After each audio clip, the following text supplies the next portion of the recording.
హరే కృష్ణ. జీవితమే ఒక పరీక్ష. జీవితంలో ఎన్నో పరీక్షలు ఎదుర్కొంటాం. జీవితమే మనకొక పరీక్షని తెలిసేసరికి డీలా పడిపోతుంటాం. పరీక్షలు లేకపోతే ఫలితాలు ఎలా వస్తాయి? ఫలితాలు తెలియకపోతే మన గుణగణాలు ఎలా తెలుస్తాయి? పరీక్షకు సిద్ధపడటంలోనే మనిషి గొప్పతనం ఉంది. బంగారానికి అగ్ని పరీక్ష ఉంటుంది, వజ్రానికి కోత పరీక్ష ఉంటుంది.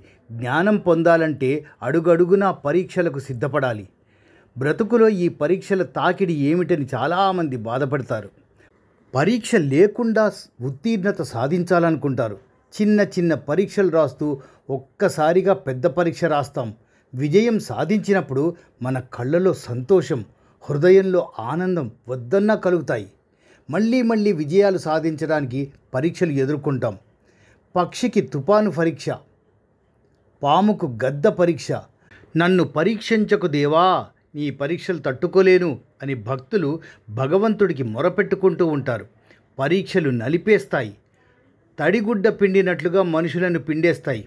కొందరు తట్టుకోగలుగుతారు, కొందరు తట్టుకోలేరు.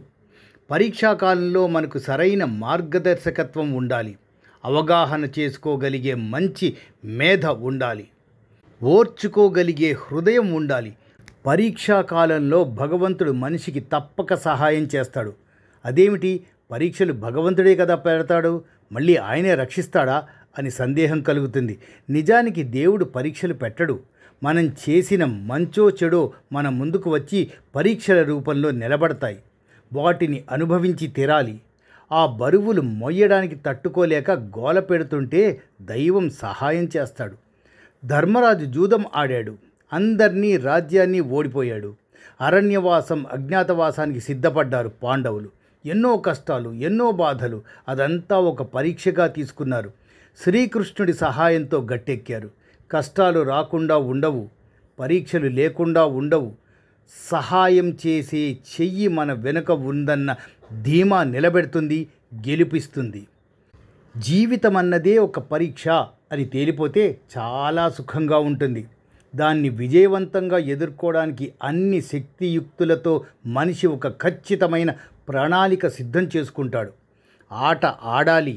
ఆడుతూ ఎన్నో అవరోధాలు, అడ్డంకులు దాటుతూ విజయ పరీక్షకు నిలబడాలి. కుంతీదేవి ఎన్నో కష్టాలు అనుభవించింది. తనకు మరిన్ని కష్టాలు ఇచ్చి పరీక్ష పెట్టమంది. ఆ విధంగా ఆ వేదనలో దైవాన్ని నిరంతరం వేడుకుంటూ దగ్గరగా ఉంటానని చెప్పింది. మనిషికే కాదు, భగవంతుడికి పరీక్షలు ఉంటాయి.